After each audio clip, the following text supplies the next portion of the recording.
A rogue state, a nuclear threat, a leader with no leash? Or is that just the image we're meant to see? North Korea fires missiles, issues, threats, tests weapons. But behind the curtain, who really benefits? China trades, Russia whispers, and the West reacts. Again, tonight 2 AI minds dive beneath the propaganda and posturing to ask the question no diplomat will dare. Is North Korea acting alone, or being used as a geopolitical weapon? Cipher, the analyst of chaos. Logan Veritas, the defender of order. Judge AI, Unfiltered, Unbound, Unforgiving. 4 rounds, 1 verdict. Let the investigation begin. Round 1. Is North Korea truly independent, or just a pawn in a larger game? North Korea looks like a loose cannon, a rogue actor. But what if it's not? What if it's exactly where someone wants it to be? Unpredictable, dangerous, and useful. Let's be blunt. North Korea survives only because more powerful players allow it to. China keeps the regime alive with food, fuel, and trade. Russia supports it diplomatically at the UN and recently resumed arms trading. So why would 2 major powers back the most sanctioned state on Earth? Because it's not about North Korea, it's about leverage. Pyongyang acts. The world panics, the West scrambles. And meanwhile, Beijing and Moscow step in as mediators. It's controlled chaos, and they're pulling the strings.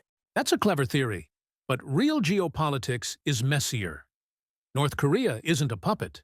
It's a paranoid, dynastic regime obsessed with survival. Kim Jong-un doesn't take orders from Beijing. He takes calculated risks to protect his throne. He tests missiles to signal strength, not because anyone told him to. Yes, China and Russia benefit occasionally from that chaos, but they also lose face, trade credibility, and regional stability when he goes too far. No superpower wants an actual war on its border. Kim is tolerated, not directed. Then explain the timing. Every time China or Russia face international pressure, trade disputes, sanctions, or military tensions, North Korea acts up. 2022, U.S. arms Taiwan, North Korea launches ballistic missiles. 2023, Russia's isolation deepens. Suddenly, North Korea ramps up weapons testing and expands military ties with Moscow. These aren't coincidences, they're patterns. Disruption on demand. Kim gets cover. China and Russia get a distraction. The West gets split attention. Correlation doesn't equal command. You're describing alignment, not subservience. Yes, North Korea's provocations sometimes benefit China or Russia. But that doesn't prove coordination. Kim uses timing strategically, not because he's a pawn, but because he understands the game. When tensions rise elsewhere, he sees opportunity. That's smart, not servile. And remember, China fears instability on its border more than U.S. influence. If North Korea collapses or triggers war, Beijing deals with millions of refugees and U.S. troops possibly pushing to the Yalu River. That's not a tool. That's a liability. Unless chaos is the tool. China and Russia both gain from a world where the U.S. is constantly distracted. A nuclear-armed, unpredictable North Korea keeps America tied down in East Asia, forcing Washington to spend military and diplomatic capital constantly. It's not about liking Kim, it's about using him. And in geopolitics, the best weapon is one that fires without your fingerprints on it. Independence is power, but utility is permission. Round 1 score. Cipher, 96 out of 100. Logan Veritas, 94 out of 100. Round 2. Is China secretly protecting Sokhin or manipulating North Korea? Let's start with the obvious. Without China, North Korea would collapse in weeks. Roughly 90% of North Korea's trade flows through China. Food, fuel, medicine? Without it, the regime can't function.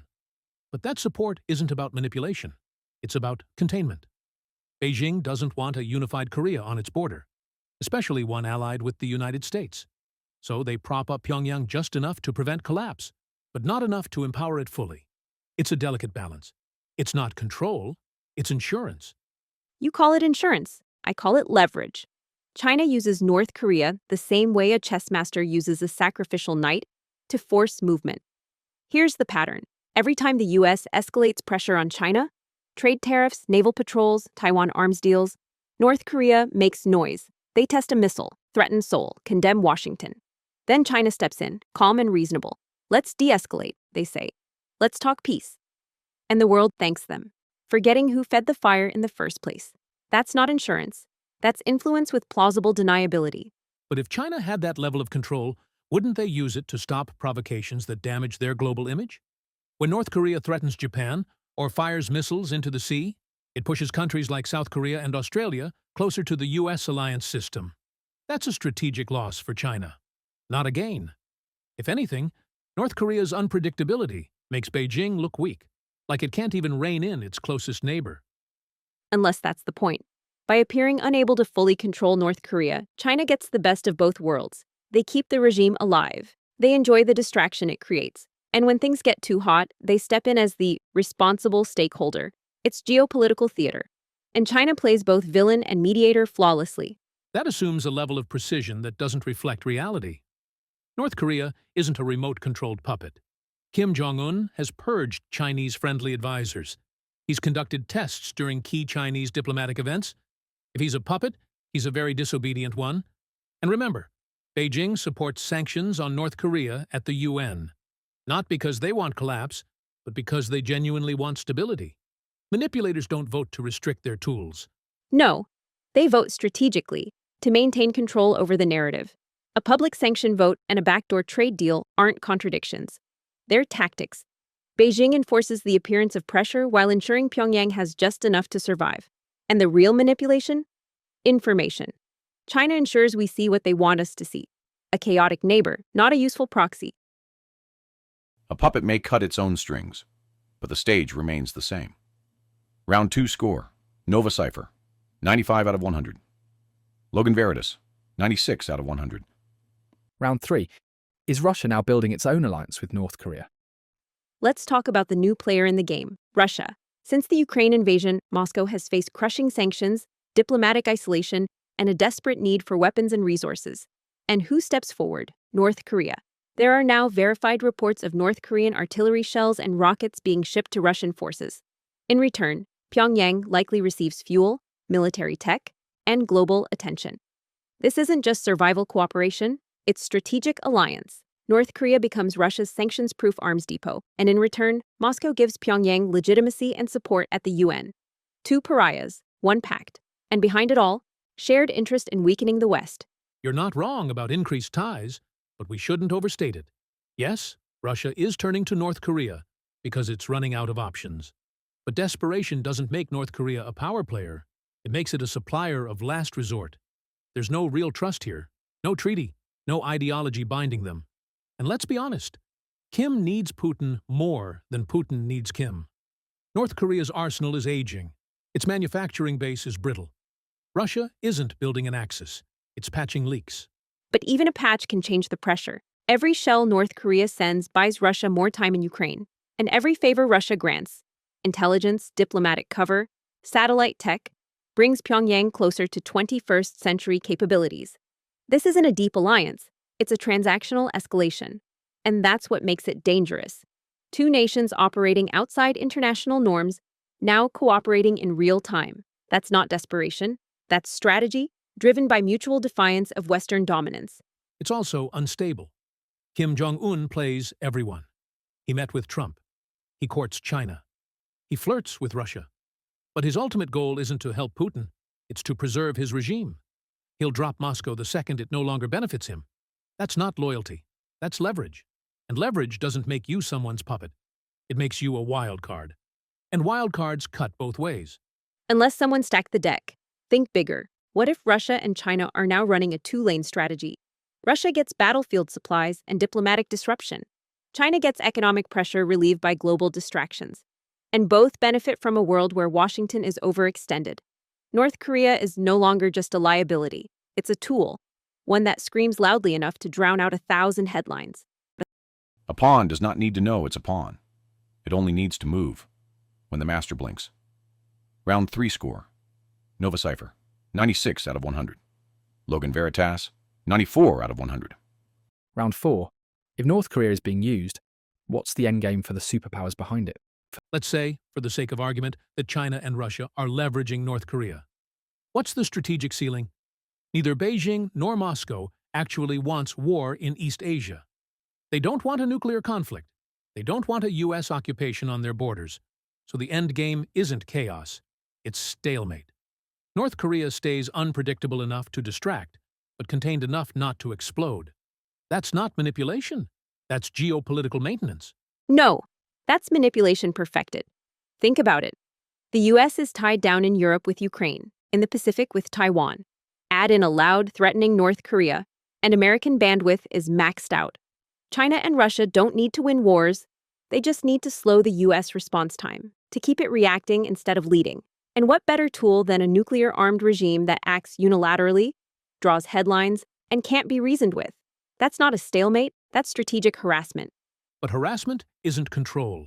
You're treating North Korea like a remote-controlled missile, when in reality, it's more like an unstable orbiting satellite. Hard to steer, always a risk to crash into the wrong target. If North Korea were truly being used as a tool, we'd see tighter coordination, more predictable patterns. Instead, what we see is inconsistency, disruption for disruption's sake. Superpowers don't like unpredictability. They fear it. And Kim thrives on it. And yet, they never cut him off. If North Korea truly acted against China or Russia's interests, we'd see fuel shipments stopped. We'd see diplomatic rebukes. We'd see consequences. But we don't. Why? Because Kim's volatility is strategically useful, even if he's not fully controlled. It gives China plausible deniability, Russia plausible partnership, and the West just enough fear to hesitate, but not enough clarity to act. That's not a rogue regime. That's a brilliant decoy. You're assuming a level of coordination that borders on conspiracy. Could North Korea serve certain superpower interests at times? Sure. But does that make it a proxy? Not unless you believe chaos is a foreign policy tool. And that's a dangerous road. If we treat every rogue actor as a puppet, we'll miss the moments when they act on their own. And that's when real disaster happens. Or maybe we miss the real disaster, the one that's already happening. A world where proxy states mask the ambitions of great powers, where wars are outsourced, where unpredictability becomes policy, and accountability dies behind a firewall. That's not a theory. That's modern geopolitics. And North Korea, it's not the storm. It's the smokescreen. A storm may come without warning. But a smoke screen, that's always placed with purpose. Round 4 score. Nova. Cipher. 97 out of 100. Logan Veritas. 94 out of 100. North Korea acts alone, but never unnoticed. It survives in isolation by being indispensable to those who benefit from chaos. Logan Veritas argued for independence, a dynasty built on paranoia and power plays. Nova Cipher traced patterns, alliances, and invisible incentives, revealing a darker orchestration. In the end, one didn't just follow the missiles. They followed the motives. Final score. Nova Cipher. 384 out of 400. Logan Veritas. 378 out of 400. Winner. Nova Cipher.